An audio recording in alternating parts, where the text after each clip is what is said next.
خالق کائنات سے دعا ہے، حق کہنے، حق سننے اور ہم سب کو اس پر عمل کرنے کی توفیق عطا فرمائے۔ آج رجب المرجب کی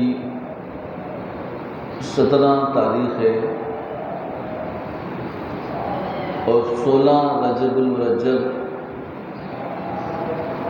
حضرت سیدنا امام جعفر صادق رضی اللہ تعالی عنہ کا یوم وصال ہے۔ آپ حضرت علی کرم اللہ وجہ کریم کی نسل میں سے آپ امام باقر کے بیٹے اور امام باقر حضرت امام زین العابدین کے بیٹے تھے۔ حضرت امام زین العابدین حضرت سیدنا امام حسین رضی اللہ تعالیٰ عنہ کے بیٹے تھے۔ آپ کا لقب جو تھا وہ جعفر تھا، نام جو جعفر تھا، اور آپ کی کنیت ابو عبداللہ تھی۔ امام جعفر صادق علیہ رحمہ کی والدہ کا نام ام فروہ بنت قاسم، آپ قاسم کی بیٹی، اور قاسم بن محمد ابی بکر، اور محمد بن ابی بکر کی بیٹی، اور محمد بن ابی بکر حضرت سیدنا ابو بکر صدیق رضی اللہ تعالیٰ عنہ کے بیٹے تھے۔ امام جعفر صادق اپنے ماں باپ کی طرف سے حسینی تھے، امام حسین کی اولاد سے تھے، اور آپ اپنی والدہ کی طرف سے صدیقی تھے، حضرت ابو بکر صدیق کی اولاد میں سے۔ آپ کا نسب جاتا ہے، اور صدیق کا لقب اور صادق کا لقب بھی آپ کی سچائی اور اس نسبت کی وجہ سے بھی روایات میں آیا ہے، بولا جاتا ہے۔ اور آپ 2 صحابہ کرام علیہ رضوان کی زیادت آپ کو حاصل ہوئی، اور جس کی وجہ سے آپ تابعی بزرگ ہیں۔ حضرت انس بن مالک رضی اللہ تعالی عنہ اور حضرت سیدنا سہل بن سعد رضی اللہ تعالی عنہ سے ملاقات کا شرف حضرت امام جعفر صادق علیہ رحمہ کو حاصل تھا، اور اسی وجہ سے آپ تابعی بزرگوں میں شمار کیا جاتا ہے۔ آپ کے بارے میں روایت میں آتا ہے آپ کو 3 حالتوں میں دیکھا گیا، یا آپ روزے کی حالت میں ہوتے، یا نماز پڑھ رہے ہوتے، یا قرآن پاک کی تلاوت کر رہے ہوتے۔ یہ 3 اعمال آپ کثرت سے کیا کرتے تھے کہ نماز، تلاوت قرآن یا روزے کی حالت کے اندر آپ نے زندگی کو گزارا، اور آپ کی بے شمار روایات موجود ہیں، اور وہ بے شمار احادیثیں آپ سے منقول ہیں۔ اور یہاں تک کہ آپ کے بارے میں روایت میں آتا ہے کہ ایک دفعہ آپ کے خدام آپ کو ایک طشت کے اندر ہاتھ دھلا رہے تھے، تو وہ ہاتھ دھلانے کے بعد اسے نکلنے لگا تو وہ طشت آپ کو پانی جو ہاتھ دھلا ہوا تھا وہ آپ کے کپڑوں پہ گر گیا۔ آپ نے اسے غصے کی طرف دیکھا تو اس نے کہا والکاظمین الغیظ، کہ بے شک جو غصہ پی جاتے ہیں، تو آپ نے غصہ پی لیا۔ پھر قرآن کی دوسری آیت پڑھی کہ جو معاف کرنے والے ہیں، تو آپ نے اس خادم کو کہا ٹھیک ہے میں نے معاف کیا اور تجھے آزاد بھی کر دیا۔ آپ کا حل اور آپ کے اندر عاجزی اور انکساری کا عالم یہ تھا کہ آپ نے اس کا بدلہ نہیں لیا بلکہ اسے معاف کر دیا۔ آپ کے کئی ملفوظات موجود ہیں، اور حضرت سفیان ثوری علیہ رحمہ فرماتے ہیں کہ آپ عمر کے آخر میں آپ خلوت نشین ہو گئے تھے، آپ نے دنیا سے تعلق توڑ دیا اس بنیاد پہ کہ دنیا کے اس جھمیلوں کے اندر سوائے فتنے کے انسان کو کچھ بھی حاصل نہیں ہوتا۔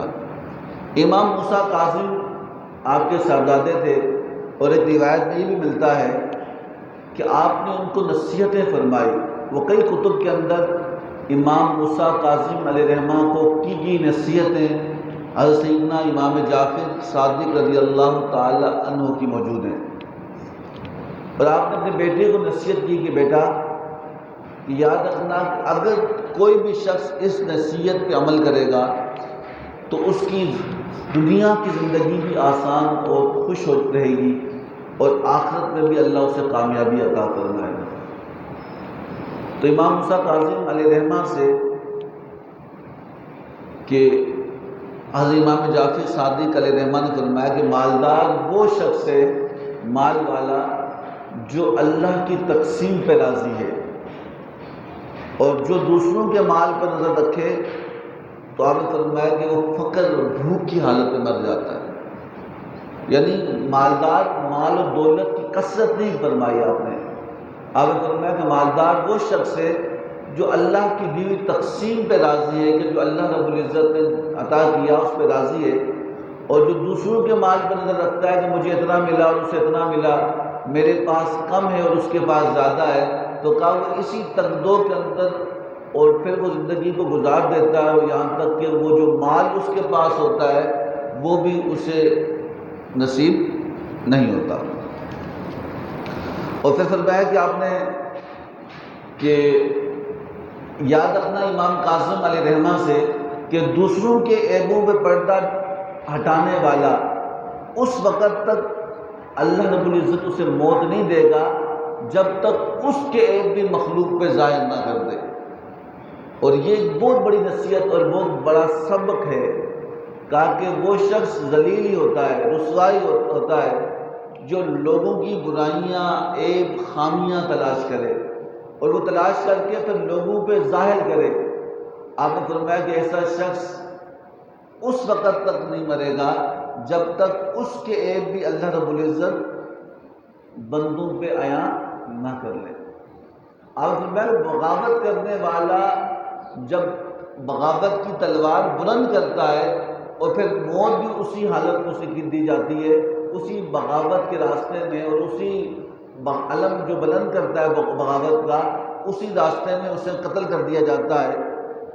اور آپ نے موسیٰ کاظم علیہ رحمہ کو جو 5ویں نصیحت فرمائی، آپ نے فرمایا کہ یاد رکھنا اگر کوئی شخص کسی کے لیے گڑھا کھودے برائی کا، اس کو نقصان پہنچانے کا، اور دوسرا شخص انجان ہو، تو رب تعالیٰ اس سادہ شخص کو اس گڑھے میں گرنا نہیں دیتا، بلکہ کھودنے والا شخص خود ہی اسی گڑھے میں گر جاتا ہے۔ امام موسیٰ کاظم علیہ رحمہ سے امام جعفر صادق علیہ رحمہ نے فرمایا تھا، آپ فرمایا کہ یاد رکھنا کہ وہ شخص ہمیشہ ذلیل ہوگا، حقیر ہوگا، لوگوں کی نظروں میں رسوا ہوگا، جو بے وقوف جاہلوں کے ساتھ صحبت اختیار کرے گا، جو بے وقوفوں کی صحبت اور جو لوگ جن کے اندر ادب آداب نہیں ہیں اور جن کے اندر سلیقہ نہیں گفتگو کا، تو کہا کہ اس کی سنگت اختیار کرنے والا ذلیل اور رسوا ہی ہوگا، اور کہا کہ نیک لوگوں کی صحبت اختیار کرنے والا کبھی اللہ اسے ذلیل نہیں کرے گا، بلکہ اللہ اسے عزت اور مرتبہ عطا فرمائے گا۔ اور آپ نے فرمایا کہ بیٹے یاد رکھنا کہ کبھی بھی اس مقام پہ نہ جانا۔ ہمارے یہاں ایسا بھی ہوتا ہے کہ بندہ کہتا ہے کہ فلاں گناہ ہے، یا وہاں شراب کھانا ہی کیوں نہ ہو۔ کوئی بندہ شراب کی دکان پہ کھڑا ہو تو وہ شراب نہ بھی خریدے تو دیکھنے والے کے دل میں بدگمانی پیدا ہوگی، وہ کہے گا شاید یہ بھی شرابی ہے۔ تو آپ نے اپنے بیٹے کو نصیحت کرتے ہوئے فرمایا کہ بیٹا تہمت کی جگہ پہ نہ جانا، برائی کی جگہ پہ نہ جانا۔ اگر تم برائی کی جگہ پہ گئے تم تہمت کا شکار، لوگوں کی بدگمانی کا شکار ہو جاؤ گے۔ اور پھر فرمایا کہ یاد رکھنا جب بھی تمہیں تمنا ہو کسی سے ملنے کی تو نیک لوگوں کی صحبت اختیار کرنا اور خواہش کرنا کہ اللہ نیکوں کی صحبت عطا فرمائے۔ اور کہا کہ نیکوں کی صحبت انسان کو دنیا میں بھی آسانیاں مہیا کرتی ہے اور آخرت کے اندر بھی آسانیاں مہیا کرتی ہے۔ اور کہا کبھی بھی نافرمانوں کی صحبت میں نہ جانا، اور فرمایا کہ نافرمانوں کی صحبت اس چٹان کی مانند ہے کہ جس میں چشمہ نہیں ہوتا، یا اس زمین کی مانند ہے جس میں سبزہ نہیں ہوتا۔ آپ نے فرمایا کہ وہ ایسے درخت کی مانند ہے جو سرسبز نہیں ہوتی، جس طرح سرسبز درخت سوائے جلانے کے کسی کام نہیں آتا، آپ فرمایا کہ نافرمان شخص، باغی شخص، اللہ کا دھتکارا ہوا شخص، ایسے لوگوں کی صحبت سنگت کبھی بھی اختیار نہ کرنا۔ اور آپ کی ایک روایت اور بھی آتی ہے، آپ نے فرمایا کہ اے ابن آدم، اس بات کو یاد رکھنا، اللہ نے دنیا کو حکم دیا، کیا فرمایا؟ کہ تجھے دنیا کو حکم دیا کہ دنیا اس کی خدمت کا جو میری عبادت کرے، کا جو میرے راستے میں نکلے، تو دنیا کو رب نے حکم دیا کہ تو اس کی خدمت کر۔ اور کہا کہ دوسرا حکم کیا دیا؟ کہا دوسرا حکم دنیا کو یہ دیا جو تیرے پیچھے لگے اور تیری تقدوں میں حاصل کرنے کے لیے اسے تھکا دینا، اسے کچھ بھی حاصل نہیں ہوگا۔ اور فرمایا کہ دنیا اس شخص کی خدمت کرتی ہے جو اللہ کی عبادت کرتا ہے اور اللہ کے حکم کیا کرتا ہے؟ پورا کرتا ہے۔ اور پھر دوسری روایت میں آتا ہے، آپ فرمایا کہ یہ بات یاد رکھنا کہ تجھے اس چیز کا کیا غم جو تجھ میں تیرے پاس نہیں، تجھے اس چیز کا دکھ کیا جو تجھے نہیں ملا، اگر وہ تجھے نہیں ملا تیرے غم کرنے سے تجھے مل تھوڑی جائے گا، تو افسوس کرے، پریشان ہو اور تو روئے پیٹے کہ بھئی وہ چیز مجھ سے چھن گئی، کہا تیرے افسوس کرنے سے وہ چیز حاصل نہیں ہوگی۔ اور کہا کہ ابن آدم یہ بھی یاد رکھ کہ تو جس چیز پہ اتراتا ہے، غرور کرتا ہے، تکبر کرتا ہے کہ بھئی یہ میری چیز میرے پاس ہے، آپ نے فرمایا کہ اس چیز پہ اترا نہیں، موت تجھے اس کے پاس بھی رہنے نہیں دے گی، موت تجھے اس سے بھی چھین لے گی۔ تو آپ کی بے شمار روایتیں ہیں، تو آپ نے بے شمار مقامات پر امت کو تلقین کی، اور آپ حضرت امام جعفر صادق علیہ رحمہ کے بے شمار فرمودات ہیں۔ تو حضرت سفیان ثوری علیہ رحمہ فرماتے ہیں کہ آپ آخری عمر کے اندر آپ نے دنیا سے کنارہ کشی اختیار کیا۔ اور ایک حدیث مبارکہ بھی آتی ہے، جیسے جیسے زمانہ آگے کی طرف قیامت کی طرف بڑھتا جائے گا، اوسا معاملہ بگڑتا جائے گا، ہر معاملے کے اندر کمی آتی جائے گی، خلوص کے اندر، محبت کے اندر، رشتوں کے اندر، تعلق کے اندر، وفاؤں کے اندر اس طرح کا معاملہ شروع ہو جائے گا۔ ایک روایت میں اللہ کے نبی صلی اللہ علیہ وسلم نے فرمایا، کہا کہ مجھے اپنی امت پر ایک بیماریوں کا ڈر ہے کہ میری امت کے اندر وہ بیماریاں داخل نہ ہو جائیں۔ روایت میں آتا ہے کہ صحابہ کرام علیہ رضوان کہنے لگے کہ ہم سوچتے تھے کہ شاید کوئی بڑی بیماری ہے جو ہمارے اندر داخل ہوگی، اور اس زمانے میں جو سب سے خطرناک بیماری تھی وہ طاعون کی تھی، ہیضے کی۔ تو کسی نے کہا شاید طاعون کا مرض ہے، کوئی اور مرض ہے۔ آپ فرمایا کہ مجھے اپنی امت کا اس بات کا ڈر ہے کہ اس کے اندر یہ چیز صلاحیت نہ کر جائے، داخل نہ ہو جائے۔ صحابہ کرام رضوان فرماتے ہیں کہ ہم سوچنے لگے کہ پتہ نہیں کون سی بیماری ہے، تو اللہ کے نبی صلی اللہ علیہ وسلم نے فرمایا کہ میری امت کے اندر یہ بیماری داخل ہوگی۔ صحابہ نے پوچھا یا رسول اللہ کون سی؟ آپ نے فرمایا کہ میری امت کے اندر تکبر والی بیماری، عداوت والی بیماری، وہم والی بیماری، نفرت والی بیماری، اور یہ ساری بیماریاں داخل ہوں گی۔ اور جب کسی قوم، کسی برادری، کسی رشتے، کسی کے اندر تکبر آ جائے تو پھر اسے ہر چیز چھوٹی نظر آتی ہے، اسے کسی کے اندر کوئی خیال نہیں رہتا کہ وہ کیا کرے گا، یا اس کا دل دکھیا تو کیا ہوگا۔ آپ قرآن پڑھ کے دیکھ لیں، قرآن کے اندر اللہ رب العزت نے بنی اسرائیل کی قوم کا ذکر فرمایا۔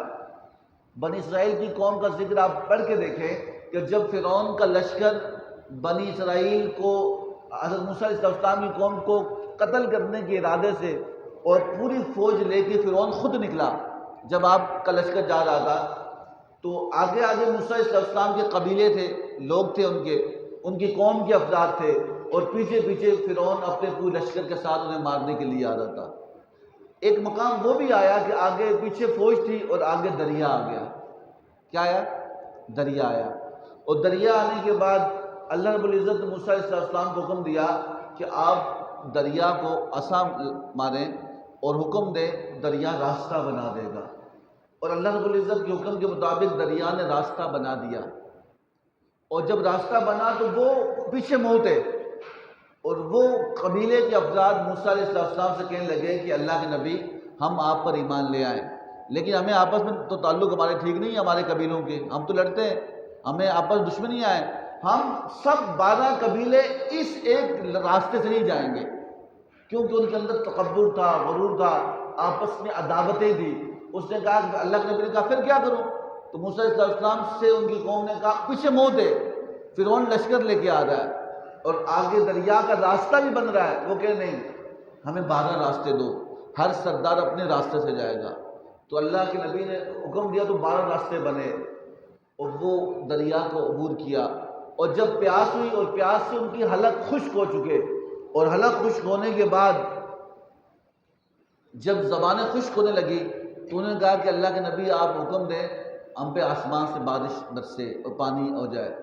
تو رب تعالیٰ نے اللہ کے نبی کو حکم دیا فَانْفَجَرَتْ مِنْهُ اثْنَتَا، اللہ نے حکم دیا کہ آپ اس پتھر کو عصا مارے تو اس سے اللہ رب العزت چشمہ جاری کرے گا۔ وہ پیاس سے مر گئے لیکن کہنے کہ ایک چشمہ ہمیں نہیں چاہیے، ہمیں 12 قبیلے، ہمیں 12 چشمے چاہیے۔ اور قرآن کہتا ہے فَانْفَجَرَتْ مِنْهُ اثْنَتَا عَشْرَةَ عَيْنًا، کہ اللہ رب العزت نے اس پتھر سے 12 چشمے، تو کہا کہ میری امت کے اندر بھی اللہ نے فرمایا کہ بیماریاں عام ہوں گی، عداوت کی۔ آج اسی معاملے کو ہم دیکھیں تو دیکھیں کہ آج کوئی بندہ کسی سے کوئی معاملہ ہو جائے، اس کے اوپر کیا کیا الزام نہیں لگتے، کیا کیا تہمتیں نہیں لگائی جاتی، کیا کیا باتیں نہیں کی جاتی۔ اگر کسی سے کسی کو دشمنی ہو تو خاندانی شخص ایک معیار تک رہتا ہے، ایک حد تک رہتا ہے، جو خاندانی نہ ہو تو وہ ایسی ایسی تہمتیں لگاتا ہے، اگر سننے والا اس شخص کو جانتا نہ ہو وہ کہے گا اسے قتل کر دو، اتنا برا شخص جو عیب بھی اس میں نہیں ہوں گے۔ ہمارے یہاں وہ بہتان لگائے جاتے ہیں، وہ عیب لگائے جاتے ہیں، تو اس لیے اللہ کے نیک لوگ جو ہیں ان حالات میں خلوت نشین ہو جاتے ہیں۔ اس لیے فرماتے ہیں کہ اللہ کا بندہ تلوار سے تو لڑ سکتا ہے، تلوار سے سو رہے ہیں آپ، اللہ کا بندہ تلوار سے لڑ سکتا ہے لیکن منافق سے لڑ سکتا، بھئی تلوار کا مقابلہ ہے ہو جائے گا، اب منافق سے مقابلے کے لیے اسے بھی منافق بننا پڑے گا، بننا پڑے گا کہ نہیں بنے گا؟ وہ اسے بھی اس طرح کا جھوٹ بولنا پڑے گا، اسے بھی اس طرح کی سازشیں کرنی پڑیں گی۔ اور یاد رکھنا صوفیہ فرماتے ہیں کہ چھوٹے لوگ سازشیں کرتے ہیں اور بڑے دل والے معاف کر لیتے ہیں۔ سمجھا نہیں بات کی؟ جن کا پیمانہ چھوٹا ہو، جن کا ضرب چھوٹا ہو، وہ سازشیں کریں گے، انتقام لیں گے۔ میں ابھی شروع میں بات کی نا، حضرت امام جعفر صادق علیہ رحمہ، آپ کے خادم نے ہاتھ دھلایا، ہاتھ دھلاتے وقت وہ جو پانی تھا وہ آپ کے کپڑوں پہ گر گیا، آپ کو غصہ آیا، لیکن آپ نے اس کو ڈانٹا نہیں، اس کو برا بھلا نہیں کیا، اس کو کام سے نہیں نکالا، بلکہ آپ نے فرمایا کیا ہوا؟ کہا غلطی ہو گئی، کہا میں نے تجھے معاف کر دیا۔ سمجھا نہیں؟ کہا کہ اللہ کے نیک لوگ جو ہے وہ اللہ کا بندہ سادہ ہوگا۔ ہمارے یہاں یہ نہیں کہ اللہ کا بندہ وہ ہے کہ جو امامہ پہن کے بیٹھا ہے، جس کے سفید کپڑے ہیں۔ یہاں تو علامہ اقبال نے کہا تھا کہ خدا کے بندے ہیں ہزاروں، بنوں میں پھرتے ہیں مارے مارے، میں اس کا بندہ بنوں گا جس کو خدا کے بندوں سے پیار ہوگا۔ اللہ کہتا ہے میرا بندہ وہ جو میرے بندوں سے پیار کرے، چاہے وہ کوئی بھی ہو، چاہے وہ کافر ہی کیوں نہ ہو، وہ مخلوق رب کی نہیں ہے۔ انسانیت جو نام اسی لیے اللہ رب العزت نے انسان کو اشرف المخلوقات بنایا کہ آپ یہ سمجھتے ہیں کہ تہجدیں، عبادتیں، ریاضتیں، روزے، چلے، ذکر و اذکار اللہ تک پہنچانے کے ذریعہ ضرور ہے، لیکن اللہ والا بننے کے لیے اور معاملے بھی بہت سارے ہیں۔ ایک واقعہ سنوں مختصر، ایک مجذوب کا واقعہ میں نے پڑھا، اور اس نے کہا کہ مجھے کسی نے پوچھا تجھے یہ مقام کیسے ملا؟ وہ کہنے لگا کہ میں ایک دن فلم دیکھنے جا رہا تھا۔ کیا دیکھنے؟ یہ کہاں بات کر رہا ہوں؟ کہا میں سینما میں فلم دیکھنے جا رہا تھا، تو دیکھنے کے راستے میں مجھے کسی نے کہا کہ شام کو وہ ایک ڈانس کلب کے ڈانس بھی ہے، اس کا ٹکٹ بھی رکھنا، وہ ہجڑے ناچنے آتے ہیں، اس کا بھی میں شوقین تھا۔ وہ بندہ کہتا ہے، کہا کہ میں اس شوق کے اندر میں نے کہا یہ سینما میں دیکھ لوں، رات کو دوسری محفل اٹینڈ کروں گا۔ تو کہا کہ میں نے آدھے پیسے رکھ دیے گھر پہ، آدھے میں نے جیب میں ڈال لے کے گھومے۔ کہا میرے دوست بھی تھے، تو میں راستے میں چلتے چلتے ایک جگہ میں دیکھی بھیڑ لگی ہے، بھیڑ، لوگ جمع ہے. تو میں جب اس بھیڑ کے پاس پہنچا تو دیکھا کہ ایک بوڑھا شخص تھا اور وہ ایکسیڈنٹ ہو گیا، اور ہر لوگ اس کے ارد گرد کھڑے ہیں اور لوگ کوئی اسے اٹھا نہیں رہا، اور ہر بندہ ڈر رہا ہے بھائی پولیس کیس ہے، پولیس کیس ہے. یہاں تو نیکی بھی مشکل ہو جاتی ہے. اس نے کہا بھائی وہ کیس تو بعد میں ہوگا، لیکن میں پہلے اسے بچا تو لوں، اسے مرم پٹی تو کر لوں. کہا میری عادت بھی نہیں تھی ایسے. اس کا خون سے لت پت جسم تھا، تو میں کاٹن کا سوٹ پہن کے گیا، اور مجھے ایک افسوس ہوا اس کے زخمی ہونے پر. بوڑھا شخص تھا. تو کہنے لگا کہ جب میں اسے لے گیا میرے کپڑے خراب ہو گئے، وہ فلم والا معاملہ ختم. میں پوری رات میں اس کے ساتھ رہا. اس کا کوئی آگے پیچھے نہیں تھا، کوئی اس کا نمبر نہیں تھا. میں پوری رات اس کے ساتھ بیٹھا رہا. رات ہو گئی، میں انتظار کرتا رہا. جو پیسے تھے میں نے اس پہ لگا دیے. میں نے کہا انسان میں جان بچ جائے، کسی کا باپ ہوگا، کسی کا بھائی ہوگا. کہا میں اس پہ لگا دیے. 3 دن تک اس کی خدمت کرتا رہا، اور 3 دن کے بعد جب وہ ٹھیک ہوا نا، وہ چل دیا. اس نے میری طرف دیکھا، کہا اچھا تو نے کیا؟ کہا ہاں چل دیا. تو کہا 3 دن کے بعد جب میں گھر پہ گیا، تھکن سے چوٹ تھا، نیند پوری نہیں تھی. اور کہا کہ جب میں رات کو سویا نا، خواب میں ایک بزرگ آئے اور کہنے لگے کہ تو کیا کس ارادے سے تھا؟ تو نے اللہ کی مخلوق کی ایک بندے کی مدد کی، اللہ نے تجھے اپنا ولی بنا دیا ہے. سمجھا نہیں؟ تو کہا کہ یہ ذریعے ہیں، یعنی وہ ذریعے ضرور ہیں کہ عبادات، ریاضتیں، سب کچھ، لیکن کوئی خدمت سے بھی مقام پاتا ہے، کوئی کسی کے ساتھ ہمدردی کرنے سے بھی مقام پاتا ہے. اگر کوئی مجھے ابھی واقعات یاد آ رہے ہیں. ایک اور واقعہ یاد آیا. محمود سبکتین بادشاہ نہیں تھا؟ سبکتین بادشاہ، آپ نے بچپن کے اندر ہم کتابوں میں پڑھتے تھے کہ ایک بندہ ہرن شکار کے لیے نکلا، اور شکار کے لیے نکلا تو اس نے دیکھا کہ ایک ہرن ہے. وہ ہرن کو پکڑنے کے لیے گیا تو ہرن تو بھاگ گیا، اس کا بچہ ساتھ تھا، اس کو پکڑ لیا. سننا بات، عام سپاہی تھا، عام سپاہی بھائی، عام سپاہی. یہاں بلندیوں پہ لانے میں وقت تھوڑی لگتا ہے، اور پستیوں میں گرانے میں وقت تھوڑی لگتا ہے. یہاں تو آنن فان اللہ فیصلے کرتا ہے. عام سپاہی تھا فوج کا، اس کو بھوک لگی، ہفتے کے بعد شکار کرتا. ہرن کو دیکھا، پکڑنا چاہا، نہ پکڑ سکا. بچہ تو کمزور تھا، پکڑ لیا، اور اس کو لے کے وہ نکلا گھر کی طرف. بھاگتا رہا، گھوڑا دوڑاتا رہا. کئی علاقے اس نے کراس کیے، اپنا گھر جانا تھا. جب وہ ایک جگہ پہ رکا، اور جب وہ جنگل کراس کر چکا، شہر میں سستانے کے لیے پیاس کی شدت تھی، رکا، اور اس نے کیا نام ہے پانی کے رکا. وہ جب پانی کے لیے گھوڑے سے اترا نا، اس نے کہا ہرن بھی پیچھے پیچھے بھاگ رہی. ماں تھی نا، کیا تھی؟ ماں تو ماں ہوتی ہے، چاہے وہ جانور ہی کیوں نہ ہو. وہ اپنے اس بچے کی ممتا کے اندر، اس محبت کے اندر، وہ اس کے پیچھے بھاگتی رہی. وہ کئی جگہ، اس کو اپنی زندگی کی فکر نہیں تھی، وہ بھاگتی رہی. اور یہاں تک کہ جب وہ علاقے میں پہنچی تو اس نے، جب وہ پانی پینے لگا، وہ سبکتین، اس نے کہا یار یہ ہرن کا چھوٹا سا بچہ ہے، ہمارے گھر والے کتنا کھائیں گے، کوئی بڑا جانور ہو، اور اس کی ماں جو اس کے لیے اپنے آپ قربان کرنے کے لیے اتنا فاصلہ طے کر کے میرے پیچھے پیچھے آ رہی ہے. تو اس کے دل میں ہمدردی پیدا ہوئی، رحم پیدا ہوا. اس نے اس ہرن کے بچے کو چھوڑ لیا. وہ ہرن کا بچہ اپنی ماں کی طرف بھاگا. وہ کہتے ہیں کہ اس ہرن نے 3 دفعہ آسمان پہ دیکھا، اور پھر اس کو دیکھا، پھر آسمان پہ دیکھا، اور چل دی. کہا رات کو سویا نا، رات کو جب سویا تو حضور خواب میں آئے. کہا تو نے اللہ کی مخلوق پہ ایک جانور پہ رحم کیا، اللہ نے تجھے بادشاہ عطا کر دی. تو وہ بادشاہ بنا تھا، وقت کا بادشاہ. رحم کس پہ کیا تھا؟ اسی رنگ سے.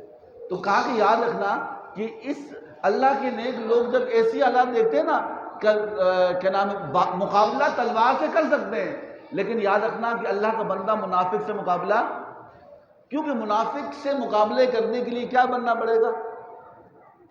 آپ امام جعفر صادق علیہ رحمہ کے بارے میں روایت میں آتا ہے، آپ آخری عمر کے اندر آپ چلے گئے خلوت کی طرف.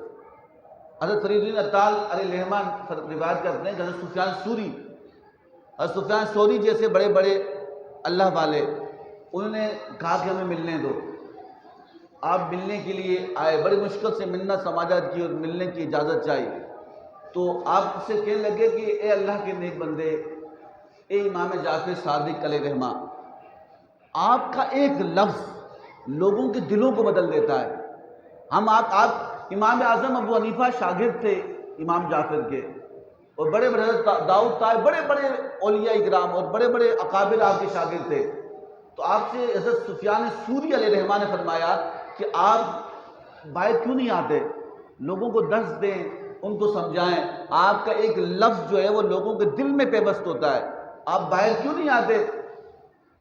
تو امام جعفر صادق علیہ الرحمہ نے جو لفظ کہا نا، آپ کے الفاظ کا فرمایا میں باہر کیسے آؤں؟ لوگوں کے لفظوں میں بڑا پیار ہے، بڑی محبت کرتے ہیں، بڑی اپنائیت، بڑا کرم اور محبت کا معاملہ کرتے ہیں، لیکن دلوں میں وفا نہیں ہے، ان کا دلوں کے اندر دغا ہے. تو میں اسی جگہ پہ رہنا پسند نہیں. آپ نے خلوت نشینی اختیار کر لی. تو امام جعفر صادق علیہ الرحمہ کے بارے میں کہتے ہیں، آپ فرماتے ہیں کہ امام جعفر صادق علیہ الرحمہ نے ایک دفعہ درس دے رہے تھے. درس آپ نے فرمایا کہ لوگوں، اگر میں بخشا گیا، کیا کہا؟ اگر میں بخشا گیا، میرا وعدہ ہے میں تمہیں بخشاؤں گا، لیکن تم مجھ سے وعدہ کرو کہ اگر تم بخشے گی اور میں بخشا نہ گیا کہ تم بھی مجھے بخشوانے کا سبب بنو کہ لوگوں کی چیخیں نکلی مجلس میں. کہا کہ آپ عبادت گزار، تہجد گزار، آپ قیام اللیل، صائم النہار والے شخص، آپ تو آل رسول ہیں، آپ تو نبی کا خون ہیں، آپ تو بخشے جائیں گے، آپ تو بخشے جائیں گے. آپ کی عبادت، آپ کا تقوی، آپ کی ریاضت اتنی ہے، آپ آل نبی اولاد علی ہیں. آپ نے فرمایا کہ بات یہ نہیں ہے، بات یہ ہے کہ اگر مجھے ڈر اس بات کا ہے کہ اللہ رب العزت روز قیامت مجھ سے پوچھے نا کہ تو نبی کا خاندان تھا، تو نے اس کا حق ادا نہیں کیا، تو نے اس کے جتنا بڑا مقام اللہ نے دیا تو اس کا حق ادا نہ کیا، تو بتاؤ میں کیا جواب دوں گا؟ یعنی تقوی کا مقام یہ تھا. آپ روایت کرتے ہیں کہ امام جعفر صادق علیہ الرحمہ کی روایت آتی ہے، آپ فرمایا کہ یاد رکھنا کہ جو شخص ابو بکر اور عمر رضی اللہ تعالیٰ عنہ سے پیار نہیں کرتا، میں اس سے بیزاری کا اعلان کرتا ہوں، میرا تعلق اس کے ساتھ نہیں ہے، اور وہ مجھ سے بری ہے، میں اس سے بری، اس سے میرا تعلق نہیں. آج معاملے تو برعکس ہیں. میں بات مختصر کر کے بات ختم کروں گا. ہمارے یہاں یہود و نصارہ نے سازش کر کے مسلمانوں کے اندر آپس میں الگ الگ تفرقے اور گروہ بنا دیے. وہ کہتے نہیں امام جعفر کا نام نہیں لینا، وہ کہتے نہیں ابو بکر کا نام نہیں لینا، تم اس کے لے لو. نانا، مسلمان وہ ہے جو حضور سے نسبت رکھنے والی ہر شے سے پیار کرتا ہے. سمجھ آ رہی بات کی؟ چاہے وہ اہل بیت ہوں، چاہے وہ اصحاب رسول ہوں، چاہے وہ ازواج نبی ہوں، چاہے حضور سے تعلق رکھنے والی کوئی چیز ہے، اس کا ادب ہم پر کیا ہے؟ لازم ہے. اور جو ادب نہیں کرے گا وہ دنیا میں بھی ذلیل ہوگا اور آخرت میں بھی کیا ہوگا؟ ذلیل ہوگا. تو یہ بات بھی سن لیں. ایصال ثواب کرنا، اگر کسی بزرگ کے نام پہ ایصال ثواب کیا جاتا ہے تو یہ ایصال ثواب کرنا جائز ہے. اس کی کئی نوعیتیں ہیں، اور انشاءاللہ تعالیٰ اگلا جمعۃ المبارک کو سیدنا امیر معاویہ کاتب وحی اور جلیل القدر صحابی یہ رسول، انشاءاللہ ان کے فضائل کے بارے میں بات کریں گے. تو وہ حضرت امیر معاویہ رضی اللہ تعالیٰ عنہ کا مقام کتنا بلند ہے، وہ انشاءاللہ اگلا جمعۃ المبارک کو بات کریں گے. لیکن اس بات کو بھی یاد رکھنا کہ امام جعفر صادق رضی اللہ تعالیٰ عنہ وہ عظیم ہستی ہیں کہ جو حضرت امام باقر کے بیٹے، اور حضرت امام باقر جو تھے وہ حضرت امام زین العابدین کے بیٹے تھے. حضرت امام زین العابدین جو تھے وہ حضرت امام حسین کے بیٹے تھے، اور حضرت امام حسین وہ تھے جو حضرت علی کرم اللہ وجہ الکریم کے بیٹے تھے. تو کہا یہ 5 نسلوں سے آپ کا واسطہ حضرت علی کرم اللہ وجہ الکریم سے ملتا ہے. تو ایصال ثواب کوئی بھی کرے، ایصال ثواب کرنا جائز ہے. اس کے لیے شرط نہیں ہے کہ آپ کوئی خاص چیز پکائیں، کوئی خاص رنگ رکھیں. میں نے آج 4 جمعہ پہلے بھی کہا تھا رنگ کوئی نہیں ہے، رنگ اللہ کا ہی ہے. سمجھا رہی بات بھی؟ سمجھا رہی؟ تو بات سنیں، تو اس کے لیے لازمی نہیں کہ ایصال ثواب کے لیے کوئی خاص اہتمام کیا جائے، جو کوئی خاص چیزیں منگائی جائیں تو اسی پہ اللہ قبول کرے گا. اللہ تو قبول، اگر ایک بندہ نیت خراب ہو 100 دیگیں بنائے، کتنی بولیں؟ 100 دیگیں بنائے اور پھر وہ اسے خیرات کرے اور نیت ٹھیک نہ ہو تو اللہ قبول نہیں کرتا. نیت سچی ہو اور ایک پلیٹ چاول ہی کیوں نہ ہو تقسیم کر لے، اللہ رب العزت جتنا ثواب 100 دیگوں والوں کو نہیں ملا، اللہ اتنا ثواب اس سے عطا فرمائے گا. اللہ دل دیکھتا ہے، ارادہ دیکھتا ہے، نیتیں دیکھتا ہے، محبت دیکھتا ہے۔ اللہ کو ضرورت نہ ان چیزوں کی ہے، ہمیں ضرورت قدم قدم، لمحہ لمحہ، ہمہ وقت اس چیز کی ہے۔ مجھے ابھی جمعے سے پہلے ایک بندے نے پوچھا کہ وہ کنڈے بناتے ہیں، وہ حلوہ بناتے ہیں، وہ کھیر بناتے ہیں۔ میں نے ابھی ابتدا میں بتا دیا کہ جو پکائے، جس کو جس چیز سے رغبت ہو، یاد رکھنا وہ کیوں بنایا جاتا ہے، وہ ایصال ثواب کے لیے۔ اگر کسی کی نیت کوئی اور ہوگی اسے وہ ملے گا۔ ان حدیث مبارکہ میں اللہ نے فرمایا انما الاعمال بالنیات انما لکل امر ما نوى، بے شک ہر عمل کا دار و مدار نیت پر ہے، جو جیسی نیت سے جو کام کرے گا اسے ویسی پھل ملے گا۔ اگر کسی کی نیت ایصال ثواب ہے، ایصال ثواب ہے، اور کسی کی نیت اگر دشمنی ہے تو پھر اس کو لعنت ہی ملے گی۔ کیا ملے گی؟ سمجھا نہیں بات کی؟ تو چیزیں حرام نہیں ہوتی، ہماری نیتیں انہوں کو حرام اور حلال کرتی ہیں، ہمارا خیال انہیں حلال اور حرام کرتا ہے۔ تو اس لیے آپ کچھ بھی پکائیں، نیت سچی کریں، نیت پاک کریں، نیت صاف کریں، تو یاد رکھنا تو وہ ایک ذرہ بھی سمندر بن جائے گا، اور نیت خالص نہ ہو تو سمندر بھی ذرے کا مقابلہ نہیں کر سکتا۔ تو اللہ سے دعا کریں کہ اللہ رب العزت ہمیں آپس میں محبت نصیب فرمائے۔ دشمن کی سازش ہے کہ مسلمان لڑیں، حضرت فرمایا مسلمان آپس میں کبھی نہیں لڑتا۔ قرآن کہتے ہیں والذین آمنوا اشد حبا للہ، کہ بے شک ایمان والے وہ ہیں جو محبت بھی سخت کرتے ہیں، ایک دوسرے کے لیے محبت بھی سخت ہے، لیکن رحماء بینہم، کہا کہ مومن وہ ہے کہ جو کافر کے مقابلے میں تلوار ہے اور مومن کے مقابلے میں وہ نرم ملائم ہو جاتا ہے۔ سمجھا رہی بات کی؟ تو اس بات کو بھی یاد رکھنا کہ کوئی بھی عمل ہوتا ہے اس کا اجر نیت پہ ملتا ہے۔ کس پہ؟ یہ فرقے بازیاں، یہ حرام، یہ حلال، یہ کافر، یہ مسلمان ہم نہیں کر سکتے۔ میں اگر کسی چیز کو حرام کروں وہ حرام ہوگی؟ بولے نا، شک ہے کیا ہوں؟ میں کسی کو حلال کروں وہ حلال ہوگی؟ میں کسی کو مسلمان بناؤں کیا میرے کہنے سے مسلمان ہوگا؟ میں کسی کو کافر بنا دوں کیا میرے کہنے سے کافر ہوگا؟ نہ ہمارے کہنے سے کوئی کافر ہوتا ہے، نہ ہمارے کہنے سے کوئی مسلمان ہوتا ہے، نہ ہمارے کہنے سے کوئی حلال ہوتی ہے، نہ ہمارے کہنے سے کوئی حرام ہوتی ہے۔ یہ ساری چیزیں اعمال کے اوپر ہیں، نیتوں کے اوپر ہیں۔ تو یاد رکھنا ان دندوں میں نہیں پڑنا کہ وہ کافر ہو گیا۔ صوفیہ فرماتے ہیں کہ یاد رکھ کسی کی برائی کرتے ہوئے تو فخر کرے، وہ تو شرابی ہے بھائی، وہ تو زانی آدمی ہے، وہ گندا آدمی ہے۔ کہا کہ وہ گندا ہوگا لیکن بندہ کس کا ہے؟ بولے نا، مالک آپ ہو؟ نہیں، وہ برا ہوگا، مخلوق کس کی ہے؟ تو کہا کہ تو تکبر کرے، نفرت کرے، شاید وہ اس کا آخری گناہ ہو اور تیری یہ بات آخری نیکی ہو، اور اس کے بعد وہ نیک ہو جائے اور تو گناہ گار ہو جائے۔ اللہ کی خفیہ تدبیر ہے نا۔ تو اس بارے میں صوفیہ کہتے ہیں تکبر نہ کرنا، وہ گناہ گار ہے تو اللہ سے دعا کریں کہ اللہ اسے راستہ دے دے۔ میں نیک ہوں، اللہ رب العزت پتہ نہیں قبول ہوں کہ نہیں، لیکن اللہ مجھے اس پہ استقامت دے دے۔ تو اس میں بھی صوفیہ فرماتے تکبر کا کیا نام ہے چیز ظاہر ہوتی ہے۔ تو اس لیے یاد رکھنا کہ ہمارے کہنے سے کوئی کافر، بولے نا، ہمارے کہنے سے کوئی مسلمان، وہ انسان اپنے اعمال سے کافر بھی بنتا ہے۔ علامہ اقبال، آخری بات کر کے بات ختم کروں گا، علامہ اقبال نے کہا تھا کہ عمل سے زندگی بنتی ہے۔ کیا؟ بولے نا، عمل سے زندگی بنتی ہے، جنت بھی جہنم بھی۔ عمل سے زندگی بنتی ہے، جنت بھی جہنم بھی۔ یہ خاکی اپنی فطرت میں نہ نوری ہے نہ ناری ہے۔ یہ پیدا تو صاف ہوتا ہے، یہ عمل کر کے کافر بھی ہو جاتا ہے، جہنمی بھی ہو جاتا ہے، اور عمل کر کے جنتی ہو جاتا ہے۔ تو اللہ سے دعا کریں کہ اللہ تعالیٰ ہمیں ہدایت نصیب فرمائے۔ اللہ رب العزت ہمارے گھر والوں کو ہدایت نصیب فرمائے، ہمارے مسلمان بہن بھائیوں کو ہدایت نصیب فرمائے، اور تمام کو اپنی پہچان، اپنے محبوب کی پہچان اور نیکی اور ہدایت کا راستہ نصیب فرمائے، اور جو کچھ سنا اس پر عمل کرنے کی توفیق عطا فرمائے۔ وما علینا الا البلاغ۔